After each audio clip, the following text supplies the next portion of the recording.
Good evening, Hawks fans. Well, we had the week off, but aren't we all glad the Hawks boys are back out there this weekend? It was another game down at our home, away from home in Tassie, where we secured our 9th win in a row down there. It was an 85-point smashing with the Hawks dominating across 4 quarters against North Melbourne. I'm joined tonight by Chris to go through the match. Well, it was headlined by Gunston 7, but yeah, it was an amazing game to see. I thought we might come out a bit slow against after our bye, as teams normally do. But no, we started red hot and continued that throughout the game. Yeah, I was a little bit worried about a post-bye, just a little bit of a slow start, but we come out in all cylinders, didn't we? We just hit the ground running and didn't look back. It was as close as a 4-quarter performance than I've seen from the Hawks in a long time. Yeah, exactly. I mean, we've obviously had other games against some of those lower ranked teams like Melbourne and Richmond, but it really felt this game is where we stood up and showed that, you know, we can play like one of those top sides that do smash those bottom sides when needed. And, you know, we definitely needed the percentage boost wherever we can get it. So I think ended up getting about 7% over the weekend, which was good. Could have been a bit more, I feel like, in the end. We were nearly teetering around that 100-point mark, but they kicked a couple in the last few minutes to bring it back down that margin. But, yeah, great watch in the end. Yeah, there wasn't too much to complain about. But, yeah, we were really, me and my young fella, going for that 100-point margin, which we didn't quite get there. I think we reached 96 or 98 at one point and just slacked off a little bit in that last 10 minutes, I think. But, yeah, I think the biggest take out of it was like North Melbourne's engine room has been firing. They've been one of the best clearance teams in the comp, and we came out and matched them and beat them. So I was really pleased with that aspect of the game, especially with our injuries at the moment. So, yeah, that was really good. How did you find the mid and the Meek battle? Yeah, exactly. That was one of the biggest aspects that I was slightly concerned about coming into this week. No matter where a team is on the ladder, they can get you on their day. So wasn't thinking it was going to be an easy one. And I knew the midfield battle is where we'd have to really step up. And I was looking to Newcomb to really have one of his great games. And he did that, which was awesome to see. So, yeah, I'm pretty sure the North were maybe in the last 5 weeks, I think the best stoppage clearance team. And, yeah, we beat them there. Total clearances were 44-30. And one of the main parts of that is the work of Sherry, who's been one of the best rucks in the comp. And Meek did what he needed to and just held his influence. Yeah, absolutely. I would have given him the points on the day, I think, Meekie. And like you said, even if we were winning by that margin, he could have still lost that battle. But the fact he broke even or won it was huge. It just shows how good he is as just, you know, one of the best in the comp, really. Yeah, exactly. And I think what Meek did, I mean, the last year he met up with him in the last round where we got another 120-point win against them. But I feel like Sherry did probably get a little bit of a better of him that day, if I remember correctly. So it was good to see him, really face that challenge front on and tried to get, first class service to all our mids. And yeah, for a lot of the day we had that. Yep.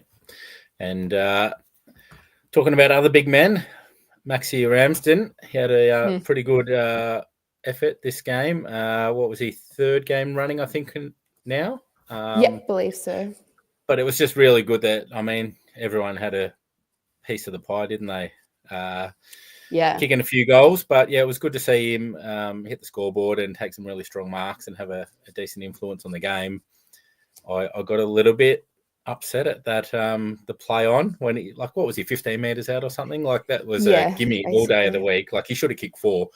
I was that upset. I rewound KO and I counted it out on the clock and it was 30. The ump was fair. He just took a little bit too long. So hopefully he's learned a lesson and that's the last time he does that. Yeah, well, when he missed that, all the people I know go for Hawthorn, I'll send messages out being like, nah, I think he's straight out for Deer next week. I mean, we'll get to the VFL soon, but Deer had a very good game. And I was like, yeah, that swap's got to happen next week, especially because Ramsden had missed a couple easy goals like that over the last few weeks. And I said, maybe it's just not the time for him at the moment. But yeah, he went basically instantly proved me wrong, kicking a goal not long after that. From a snap. So yeah, good to see Rama have he's definitely his best game for his career. And as you said, everyone was getting involved when they needed to, which you love to see. I mean, majority of our side at least had a shot or two at goal at some point. Yeah, I got a list. There's 6 players who kicked it behind, so I think there was 9 players who didn't have a score on the day. But that's when you got over sort of half your team having a ping at goal. It's a pretty broad spread of goal scorers or people having shots at goal. So we did share it around a lot, which is even Gunston, kicking 7 and still looking to pass it off. Same with Joel kicking his 5 and looking for other. I was just like, Joel, your career best is 5. Have a shot, son. Yeah, it was a day for career best, as we mentioned at the start of the stream. It was headlined by Gunston's career high 7 goals, which I didn't even realize because I was kind of watching without listening to the commentary towards the end. Yep. So I wasn't clued in on the fact that 7 they were trying to get Gunners his 7, and Massimo went on the Sunday Footy Show and they said they all knew and they wanted to get him to it. And he got a big clap when he went off after he kicked that 7th. And well, he's kicking amazingly.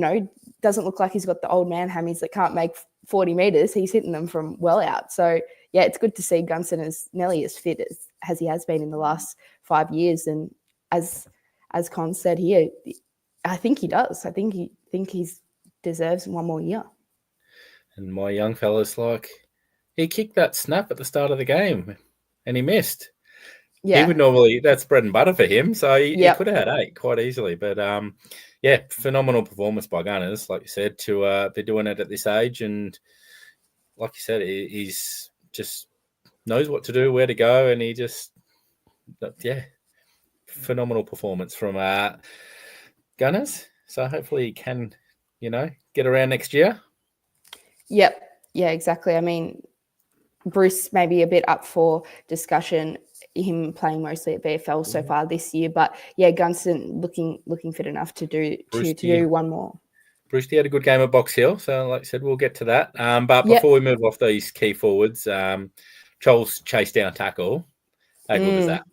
He come from a long way back, and credit to him to not give up and chase that down and then slot it from not an easy position on the wrong side, on his left side. So, No, exactly. The celebration. I loved his celebration with the crowd. How good would have that been to be in the crowd? I thought, some of the celebrations were awesome yesterday, and it was probably the right time to pull them out. Sometimes it hasn't been over the past year, but I felt, that was the right time to get around everyone and celebrate. And I love what Charlie did, and big raps to him for being one of our really good kicks at goal. I mean, there's plenty of forwards in the league that you can't trust 20 meters out. So love what I'm seeing from Charlie, and good to know that I feel confident when he's having a shot from goal. He can really nail them from anywhere at the moment. What I liked was there was a few celebrations, but they weren't over the top. So I don't think it was the time to pull out over the top celebrations when you're smashing a team like that. So I was really happy with the way they, got around each other, and just a few quiet sallies that went, over the top. Yeah, exactly what you needed to just bring the spirits up around the club on, remain professional about it all. Yep, absolutely. For sure. What do you want to move to from here? Any more forwards? I think we should have a chat about the Wiz, but the highlight of the day was really not when he was forward. It was when he was thrown into the midfield, which they have been doing over the last month or two, trying with Warple and Daisy out to move that mix around a little bit. And it's good to see Watto get in there and have that insane clearance and follow up 1-2 and get the goal as well. Even though he fumbled it for a second there, he made sure to pick it back up and finish it off. So love what I saw from Watto there. Hopefully we can inject him into the midfield a bit more. I know he's probably wouldn't be a superstar defensive midfielder, but you've got to have those guys that go in there every now and then and show their class and their star power. Don't think I can look it up quickly enough. Do you know if he had more than that one CBA, or if he only had the one centre bounce attendance?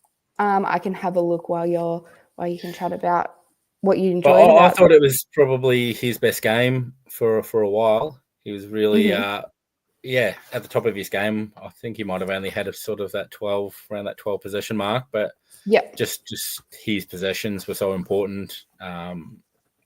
He was great. So Watson had the 12% CBA. So it would have been maybe 1 or 2, I think. Would have been more than 1 for 12%, I think, Yeah, and he had the 20% against Adelaide as well. So a couple of times this year he's had, that high teens, low 20s percentage of CBA. So it's good to see they're trialing him in there. And I wonder over in the preseason, that's when they like to shift players around or get them training in new areas where they might want to move to. So I wouldn't be surprised if we see Watson do a decent amount of time in the midfield over preseason. And on the flip side of that, Maury, who's had a bit more midfield time as well, went off early. Was just a tactical sub, you feel, or you reckon he was just a little bit off and they just wanted to inject some speed?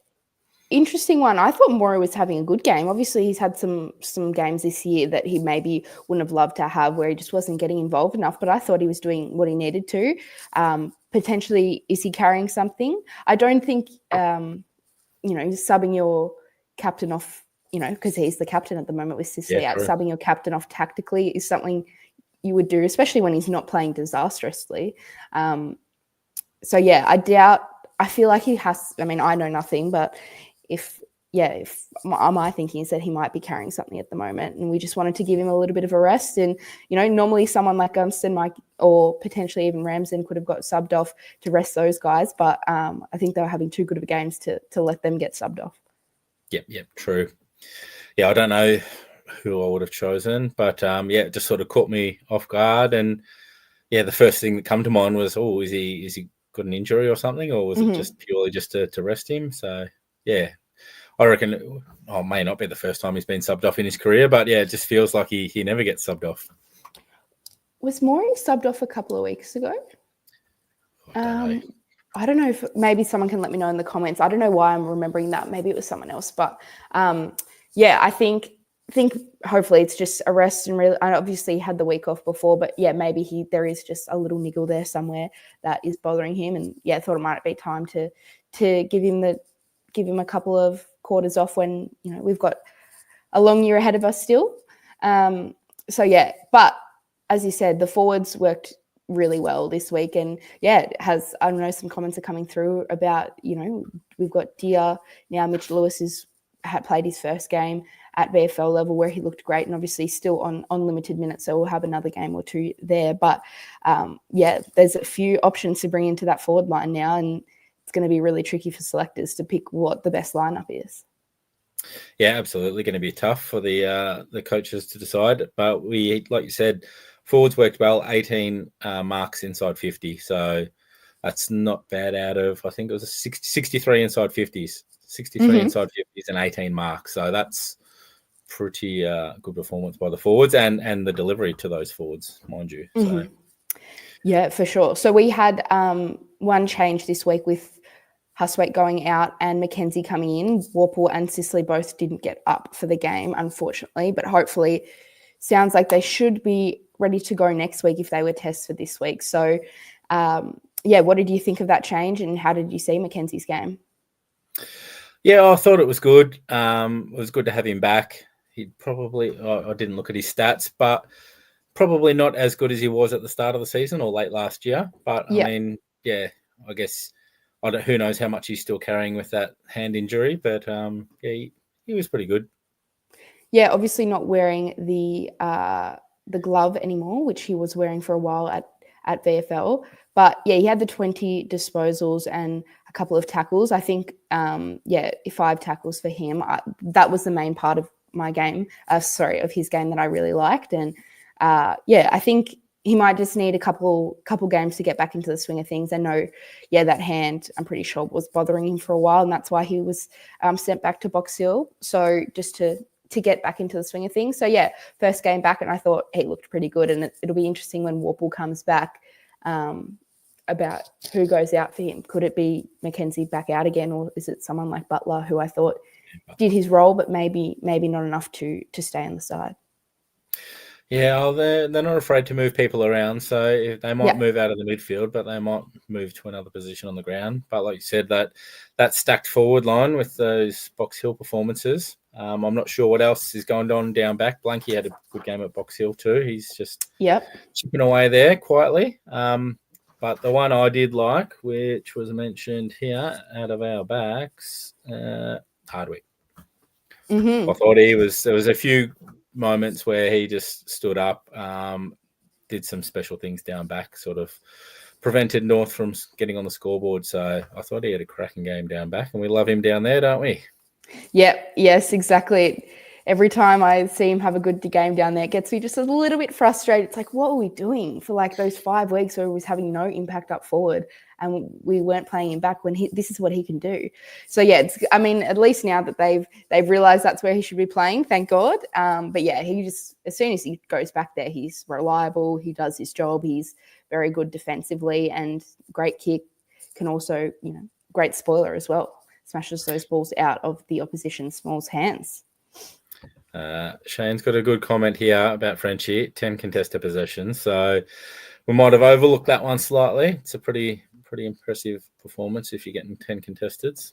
Yep, and when at 80% disposal efficiency, which for a midfielder is, I'm sure, above average. Yep. So yeah, I thought maybe would like to get it maybe a bit more disposals or maybe a goal on the board for Frenchie. But yeah, not sure that's enough to be dropped for Warple. But yeah, we'll wait to see. All righty. What else down back here? Anywhere else you want to move around the ground before we? Well, I mean, every game there's going to be positive and negatives, and I felt maybe Tommy Barras might have had a game he wouldn't have loved too much. I know he was unlucky for some time. There was a few goals where he couldn't be stopped, just easy clearance that hit Lucky up on the chest, like LDU was one of them. But yeah, Lucky did have at least he had the 5 goals and at least 8.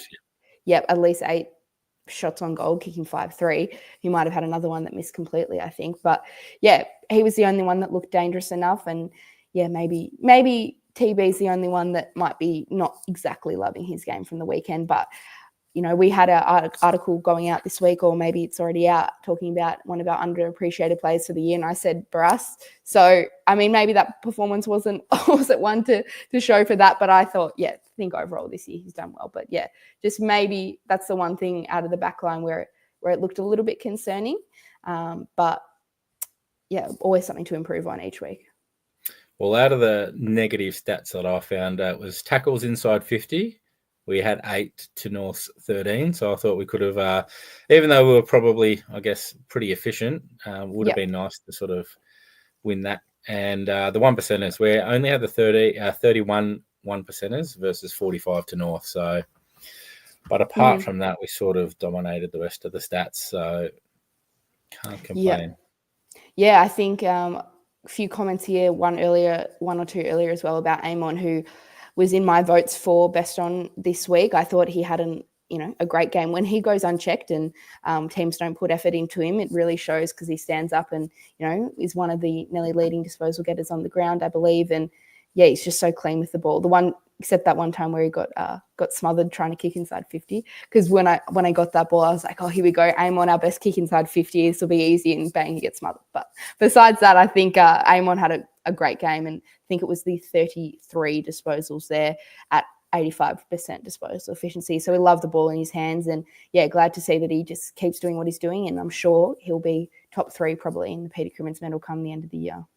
Yeah, you're probably right there. He's had an outstanding year, and I mean, a few clubs do pay him a bit of attention, but how North just did not pay more attention is beyond me. So anyway, happy when teams leave him alone and let him carve it up. So, and his counterpart, Jarman Impey, still playing some good footy.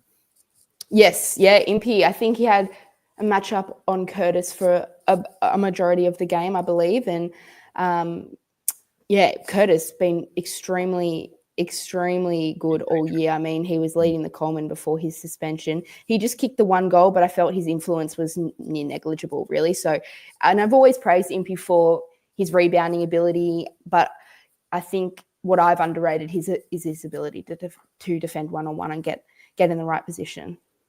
Yep. Yeah, no, he's so flexible. He can play a bit taller than his height. He can play on smalls. Yeah, he's good in the air. He's good on the ground. So he's just so reliable. Like Hardwick, you back him in to win his battle against his opponent. So yeah, it's good when he's just one of those players you just set and forget, and he just does his job every week, doesn't he?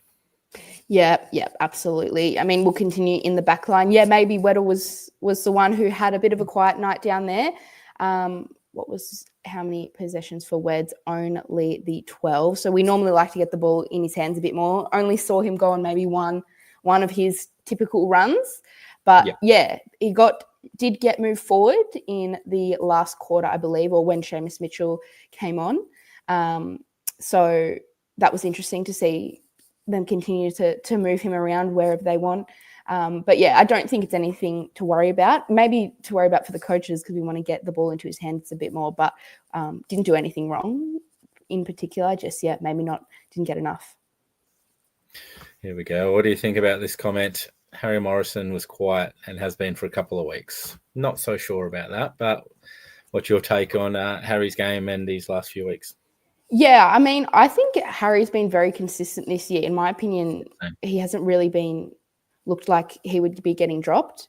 Well, I wouldn't have dropped him for any of his performance this year. And I think maybe, he was a bit quiet this week. But, I mean, sometimes he's been showing up mostly in games that are close and when we're playing harder oppositions. Maybe, we just didn't get used enough or we didn't travel down that wing enough to, for him to get enough of the ball. But I don't have any concerns and I don't think I want him dropped anytime soon. I feel like Harry's been, for someone who was fringe best 22 last year, for him to get in the side and stay there the whole year, really good to see from him.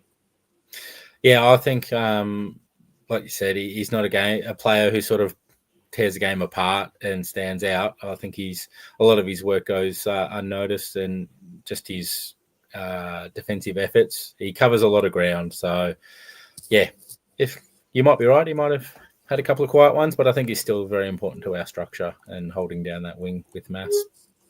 Yeah, exactly. I thought Mass, he had a decent game, Massimo, but maybe another one who just wasn't getting involved enough. Maybe that was the way the game played out where the wings just weren't being utilised. But, as you said, in a game, there's always going to be games where people play good and people play bad, but I think no one really played bad in this game, just a few that were quiet. Yep. All right, we've sort of lingered around that Box Hill topic for a while. Should we go there? I think. Yep. It was a pretty close contest at Arden Street up till 3/4 time. I think there was only 2 goals in it, and then Box Hill had a 10-goal last quarter to win by 60 points. So Brewsty had 15 disposals, 6 tackles and 3 goals. Kel Shadir, we've mentioned, had a good game. He had 17 disposals, 12 marks, 2 goals too. Yes. Heaps of big contested marks there from Deary as well. Mitch Lewis, his first game back. I know he had managed minutes, but he's had 10 disposals, 4 marks, 3 tackles. 3 tackles for the big man. Good. And 2 goals won. So that was good for him to get some confidence back. Will McCabe still played forward. He had 11 disposals, 6 marks and 2 goals. So that's a solid performance from him. Mm-hmm. Just quickly, Finn had 26, Bailey McDonald 20, Huswaite 28, Joyce Sarong 17, and like I said, Blank had a good game. He only had the 7 disposals, but he had 5 marks, so solid game there. Reeves in the ruck had 14 disposals as well. I haven't got his hit-out count. Yeah, we saw, I believe Reeves did look injured for a sec there, went up for a mark and I think came off holding his shoulder, which is not good with given his shoulder history, but ended up coming back on and playing out the game. So hopefully nothing to worry about there with big Reeves. But another one we should shout out is Cody Anderson, who had 23 and the 1 goal. Someone who's just building very nicely at Box Hill. And I think made a bit more through the midfield. Been going through the midfield over the last month or two since Ward's been at AFL level. And it's really good to see. I think he's developing really nicely and someone potentially that could debut towards the end of this year or maybe early next year. But really exciting. I know a lot of people in the chat love him and a lot of, Hawks fans, he's become kind of a cult figure already without even playing a game with those dreads. So good to see from Cody and hopefully we might see him soon at AFL level. Tony's just asked us who Billy Hicks is. I could not tell you. All I know is he had a good game. He kicked the 5 goals. Do you know much about him? No, I believe he actually just got the call up for, he hasn't been playing consistently for Box Hill. He got the call up this week whether I don't know where he's playing, but yeah, don't know too much about old Billy. But yeah, geez, a good showing, and I doubt he'll be leaving that Box Hill side anytime soon. No, I think we'll be trying to keep him on the field, won't we? Who else do we want to touch on there? I'll sort of run over the stats quickly, but Mitch Lewis, did you watch most of the game? I sort of caught sort of half of it. Yeah, I was working in the morning, so I couldn't really get to much of it, but I did try and catch some highlights and stuff where I could, especially Mitch Lewis, who, early on in the game took a nice contested mark, set shot on goal and kicked it. So yeah, good to see him back. Commentary was talking about him still being managed. I think it wasn't just a half. I know sometimes players come back and play a half. It was more than a half, which is good. So yeah, he'll definitely have another game at Box Hill, no matter how well he played, just to get that managing and loading right. And I have a gut feeling that maybe we could see him over at Optus playing against Freo. Maybe a rest for someone like Gunston might be due, and that's when we see Mitch Lewis finally return. But yeah, really exciting to see him come back out there and look fit. And he's got the new haircut, cut off all of his hair that he was growing out while he was injured. So looks like the old Mitchy Lewis now. And yeah, maybe looks even a little bit leaner, which in my opinion is good, because I felt like maybe he just got a little bit too big. He looked like he couldn't run. Weight room. Maybe just a little bit too strong, which you think can't be possible for a tall. But, now he's looking like he's moving across the ground really well. I mean, he was getting all the way back down to the back line at points, like just covering so much ground. So yeah, awesome to see from Mitchy Lewis, and we can't wait to get him back at AFL level, and yeah, hopefully bolster our end of the year with getting a few of these players back. Yeah, I think the target was around that 70% game time over 3 quarters, something along that lines. Like you said, normally it would be just a half, but that was good that they could push that out a bit. Maybe just because of his numbers that he was doing at training, his fitness level was quite good before he actually came back. So, like you said, he might not be too far away if he puts up another performance like that. Yeah, exciting. Exactly. Sarong, another one. Yeah, Chris has pointed out here, Sarong, one that, in our article this week, we talked about who are some of the players that have been, playing, going away at Box Hill, trying their best and not being able to crack into the side. And Sarong is one of them, who just does what he does every single week. And it's really hard to get into that backline at the moment. And I don't know whether he'll be with us next year, but we wish him the best, and hopefully he just does what he needs to do. And if we need him to come into the side, as we did last year in the finals, he could do that.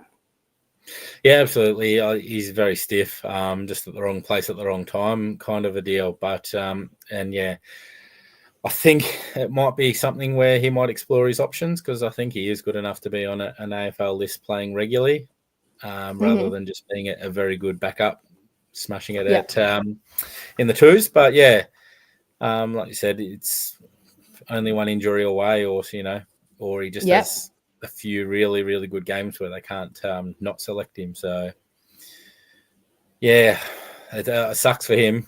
Absolutely, I feel for him.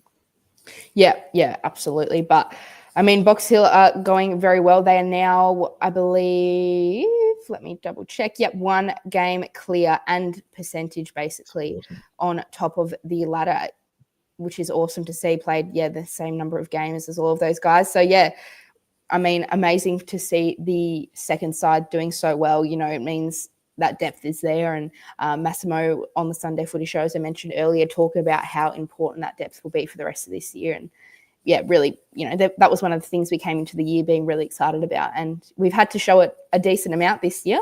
A lot of guys playing games that maybe we wouldn't have thought would get games, someone like a Ramson or a Butler or any of those guys that have had to come in and do their job, and they have, which is awesome to see. And even with those guys out, the VFL side isn't suffering from it either. Well, is there a world where we see Jack Gunston get dropped after kicking 7 goals and have a rest, and Calchadia comes in after his performance on the weekend? Yeah, well, it's interesting. I feel like in this game, maybe you just go unchanged. I know, so Deer had the week off before the bye, so didn't play any AFL or VFL there. So obviously he was carrying something or a little bit sore, or just needed those 2 weeks off instead of the 1 week. So whether they just want to give him, I could understand them wanting to give him another week, even though he played well, just to make sure he's all good before he comes up to AFL level. But yeah, as I said, when Ramsden missed that first goal, I was like, well, it's easy, swap Ramsden out, Gear in the next week, but definitely not as easy as that anymore with Ramsden having the game he did after that miss. So yeah, I don't know. Warple and Sicily most likely back this week. I think Warple probably should be back. Hard to see who could go out for him. As I said, could be McKenzie, could be Butler. But, obviously Butler's played a slightly different role, so that they'd have to shift the magnets a bit for that. And Sicily back into that back line. Maybe, Seamus Mitchell or CJ would drop out for him. But it's an interesting one. As you said, we've talked about this all year. Every week it's so hard to predict the changes to the team because there's so many guys that could come in.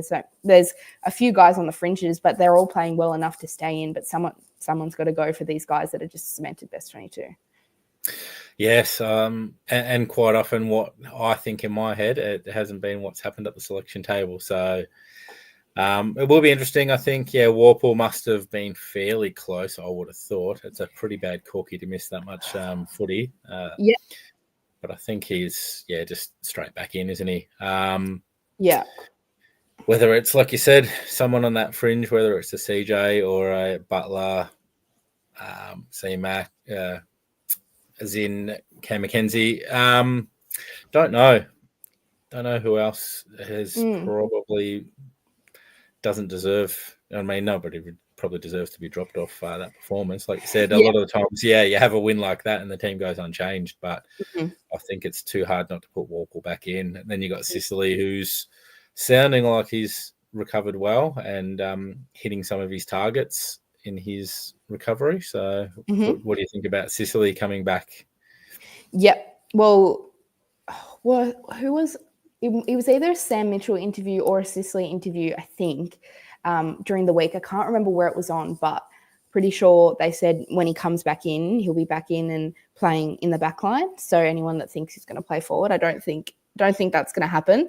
So as I said, maybe Seamus or CJ might slip out for Sicily, but we want to make sure we get that back line right. I mean, we have won every single game in the last 3 weeks without Sicily after losing a couple in a row with him. Not that I think it's got much to do with him, but we want to make sure that back line is suited right and not too tall, which I think maybe a couple of times this year it has been a little bit. But it's going to be an interesting balance to make. And I think they're still trying to figure out what that best back line is for us when they're all fit. Oops, missed the wrong button there. Oops, and again. 3 times in a row. Sorry, guys. Could Dylan Moore be rested as he was subbed off? It's a possibility. Or maybe come in as sub, but it's pretty hard, isn't he, being All-Australian? I know he's been a little bit off, but it's pretty hard not to name him in the team, I would have thought. Yeah, no, I think it would only be a rest if he's carrying something. I mean, obviously, you don't often rest that many players 1 week after their bye, so it would have to be something, I guess. But who knows? We're not in the inner walls, unfortunately, so we don't know whether he is carrying something or not. But it could be. Maybe I don't think I would be surprised if I did see it. But you want to have Morey playing as many games as possible, not just for what he can do on the field, but his leadership ability as well. So hopefully we do see Morey again next week. But he's been acting captain the past few weeks and getting a decent few wins. And I think he's been playing his best footy all year over the last couple of weeks as well. So we want to keep that consistency with Morey. So hopefully he can play. Someone we missed earlier and probably brushed over a fraction with that midfield. Connor Nash, how did you see his game? And there was a few comments along there with people commenting, but what did you think, Loz? I thought Nashi had a nice game. I mean, the whole midfield did as a group. For sure. Unfortunately, Wardlaw got concussed running into Nashi, so we wish him all the best. I know he's had a few concussions, but you don't want to run into him. You don't want to get tackled by him, but he's our enforcer in there. And when we have a lot of midfielders that aren't necessarily super defensive, he's really important to this side. And we want to, make sure that he keeps continuing to play this role. And maybe he had a few weeks where he wasn't as influential, but there's a lot of things he does kind of that you wouldn't really notice unless you were David Hale, who's working with that midfield group every week. And he's really important. And I thought, one of his better games since he's come back from the suspension. Yep, absolutely. And someone else who's starring at the moment is Lauren. Lauren had a little job interview recently, or submitted her resume and got a little bit of a tap on the shoulder. So do you want to enlighten us on that, Loz?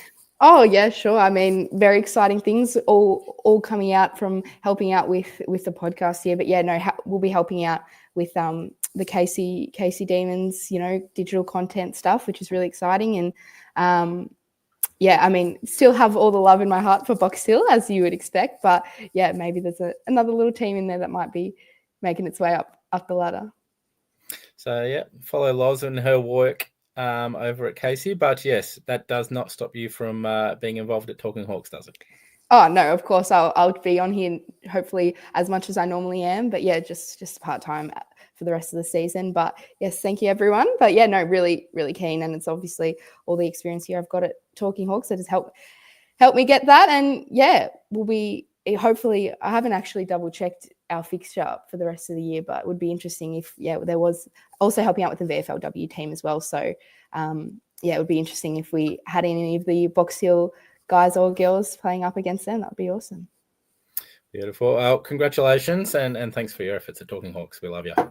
That's all right. I love it here as well. So it's good. Always look forward to Sunday nights where we come here and chat about the game, especially after a win like this. So, wow, thank you for all the comments and cons. Giving a shout out there to Daz, our Talking Hawks alumni, who just had his daughter, I believe it is. Yeah, a massive congrats to Daz, and I'll be sending off a message to him soon. But yeah, very exciting fatherhood.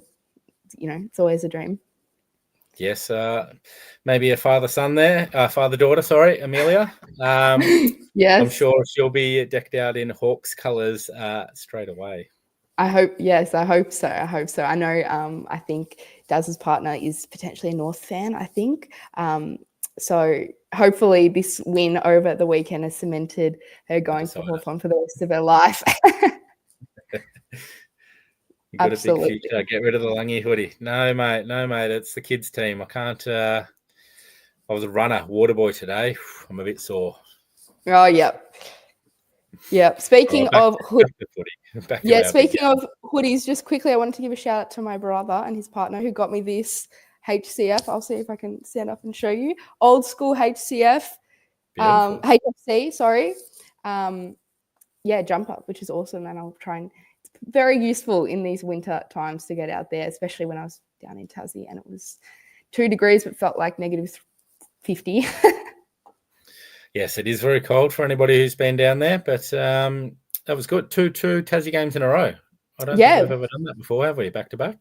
Yeah, obviously the bye in between, but yeah, we had normally, because I try and get down there once a year, and I normally like getting to a game in May because it's not too freezing down there. We normally have one there, but no, we had one earlier in the year in April and 2, as you said, back to back in June. So, and we've got one more there against Port Adelaide. Right now, we are, as I mentioned at the start of the broadcast, we are 9 in a row down there, which is pretty amazing. But sometimes in the back of my head, that means, we're due here for a loss, and it's coming up against Port Adelaide, who we haven't had a good record against over the past year and a half. So looking forward to that game, even though I will be I'm pretty sure I'm going to Hawaii for 2 weeks in a week or two. So we'll be missing the the Freo game and the Port game, but I will be doing whatever I can to try and watch it over there. Hopefully the time zones doesn't mess me around too much, but really hoping that I can get to watch those games. I'm really keen, especially for that Port game. I feel like it's our time to get one back on them, but who knows?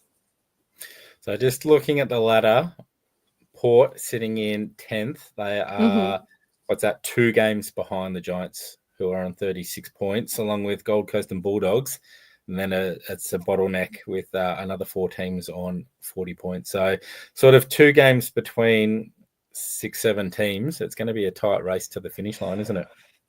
Yeah, I mean, Dad and I have been talking about our fixture for the rest of the year and what we need to do to ensure we get into that top 8. And normally it's 14 wins and you're pretty easily in there. Now it's more like 14 wins and a good percentage. And even if some results if all the favourites get up, there's a chance that you might need 15 to even get in there. So we definitely can't take the foot off the gas anytime soon. Looking at, when I do my ladder predictor, giving us the wins to the teams mostly below us. But so we've got to make sure we win those games, and it starts with St Kilda next week. But we've got a game. Our 4 hardest games are Freo at Optus, Collingwood, Brisbane, and Adelaide. Brisbane at the Gabba and Adelaide at Adelaide Oval. So some really tricky away games there for us. And when I predict us to lose all 4, that's, if I'm being pessimistic, I'll predict us to lose all 4, and it looks tricky to make the top 8 from there. So we should hopefully get 1 or 2 there. That would be really good, especially towards the end of the year when we'll have hopefully a fit and firing Lewis. Daisy should be back against Adelaide and Collingwood and potentially, Brisbane in those 3. Hopefully he'll be back for a couple of those games at the end of the year. But we really need to snap up one or 2 of those to make sure we cement our team. But even those games against some of those, sides that are in the bottom 8, if any team can beat any team on their day this year. So we've got to keep our heads in it and make sure we're not underestimating any opposition. Saints looked good tonight. Yes, I agree. They were in it for a long time until Freo just sort of took control in that last quarter. But it's a hard road trip, and hopefully, they softened them up for us a little bit. So it's a tough road trip to come back from Perth, and be nice to have an easy win against the Saints. But like you said, they played some decent footy. They're a little bit hot and cold sometimes, and hopefully we can catch them on a cold night. Yeah, Ross likes them to get in kind of these really contested defensive games where both teams are scoring 60 points and 50 points. So we normally like scoring as much as possible and letting us run free a bit, but they've been pretty good at kind of clogging up that corridor for other teams. So, it's not going to be easy. And they've got Windhager, who's, I'm not sure if he did a job today because I didn't catch the game, but he has been tagging a little bit. And potentially there's a job there for him on Newcomb. And, Newcomb has been tagged a few times, sometimes can beat it, sometimes hasn't. And Windhager has done a very good job this year. Most of the time. Might get that role. They tagged Caleb Sarong, and it was a young player I hadn't heard of.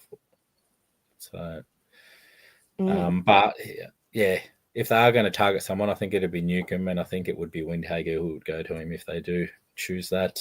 Garcia, I think it was, who might have. Oh yes, Hugo Garcia. Was it Garcia? Potentially.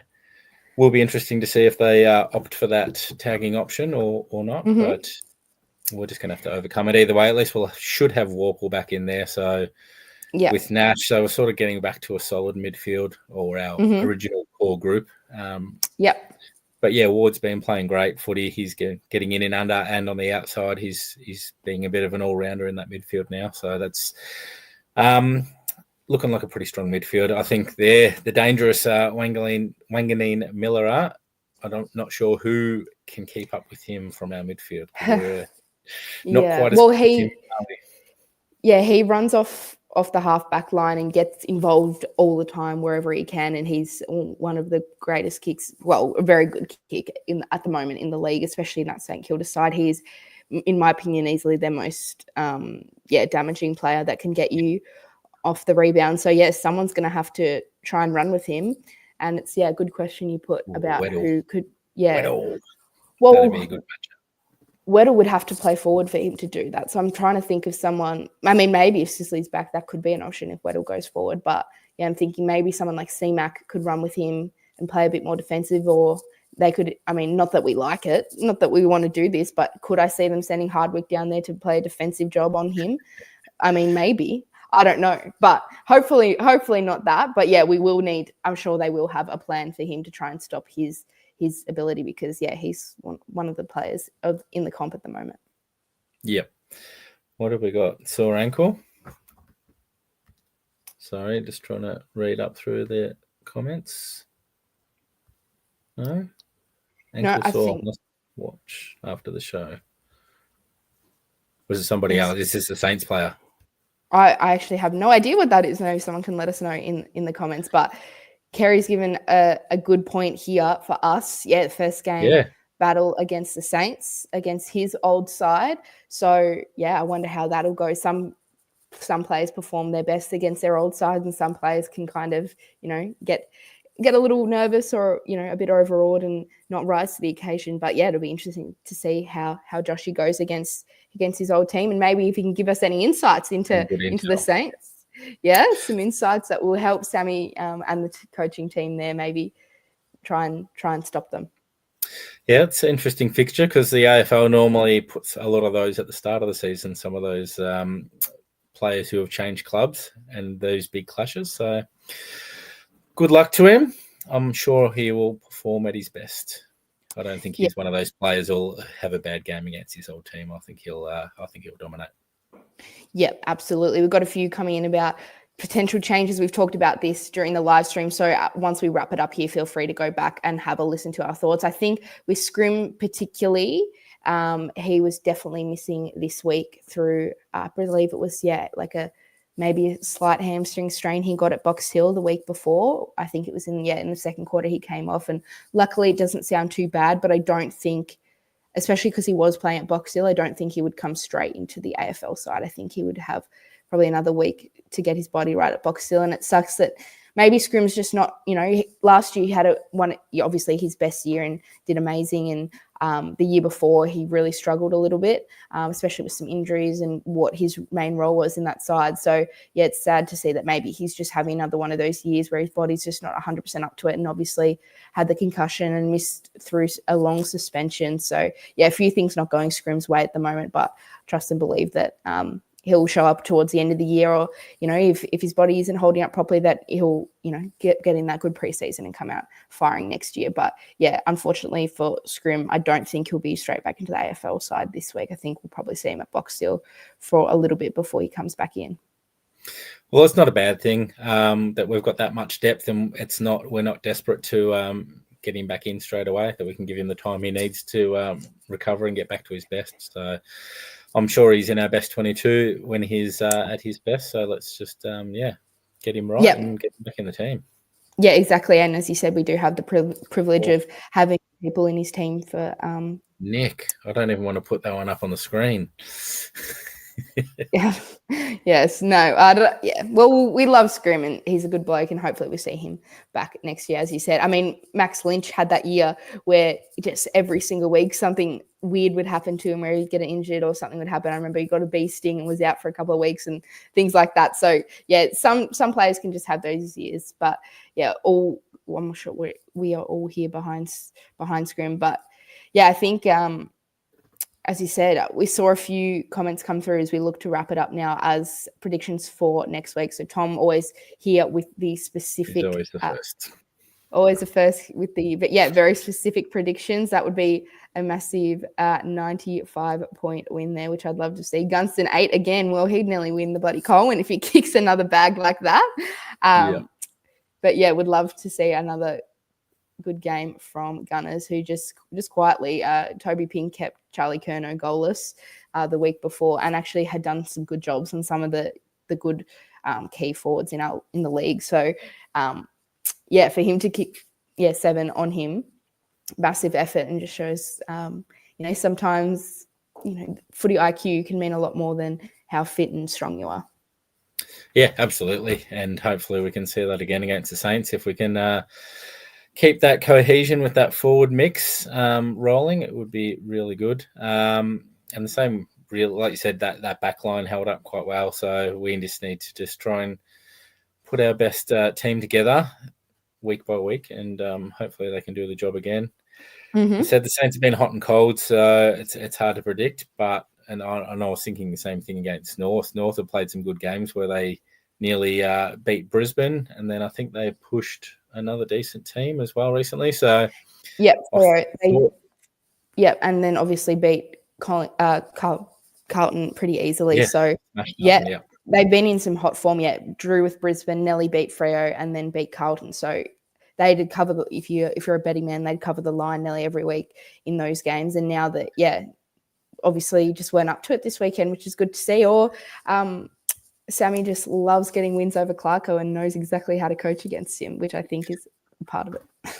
yeah, it's hard to know if it was more a reflection on how well we played or if they just didn't quite show up. But either way, yeah, maybe a combination of both. But yeah, it was good that we came back off that bye in some good form, and hopefully we can keep that rolling through. If you look at last year and when we started our role, it was probably back in sort of around round 7 before we went on our hot streak. Yep. Might have been just a fraction early. We might have peaked a little bit too early. So hopefully, Potentially, yep. Coming off this bye might be about the right time to start hitting some form. I know we still don't have some players back yet that would be in our top team, but yeah, hopefully we can have a good run with injuries and sort of get these players back on the park at the right time and start that ball rolling, getting those wins on the board. Absolutely. And Ross, good point here. Saints returning from WA. They just played there tonight. So, yeah, that does definitely help. That's a long trip. I mean, it's at Marvel where we've had some good games as of recently. I mean, there was a period there where I hated going to Marvel because we'd always lose. And then start of last year, we could only win at Marvel.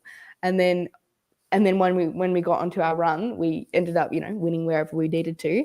But yeah, so it's interesting. I still kind of have that in the back of my mind that I don't really like Marvel because we don't play that well there. But I think recently, I've got to change my mindset. I think recently we've been going pretty well, but obviously it is their home ground that they play better there, and they play their best footy there, I would assume. So, as you said, there's definitely a few out there that are dangerous, and Marshall's another one of the elite rucks in the comp that Meek's going to have to come up against, and he's a different battle to Sherry in the sense that he just beats him around the ground, and it's not as big as what Meeky would be, but he's a strong mark and he's got that aerobic capacity and can just run all day and go forward and hit the scoreboard. So that's another job cut out for Meeky, who's been doing well in the ruck all year. I think he's been one of our most important players, but another job for him. And as we said, we talked about Nizai Wanganeen Malera, Sinclair. They've got McRae there now, who's just a contested beast inside. And obviously that Windhager, who can match up with, potentially run with a Newcomb and try and shut him down for the whole game. But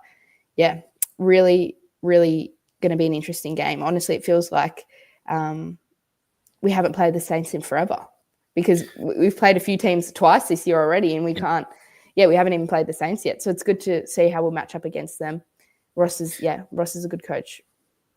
Feels like a must-win game, though. If, like we said, we're trying to fight to make sure we stay in that top 8. And it's a game we can't afford to lose where we've got so many tough games coming up. So I'm sure Sam will drill that into the boys. They know they've got a job to do and they'll go out there and do it. I think we should win comfortably based on this week's sort of result against the North, that we're in some good form and hopefully keep it moving forward.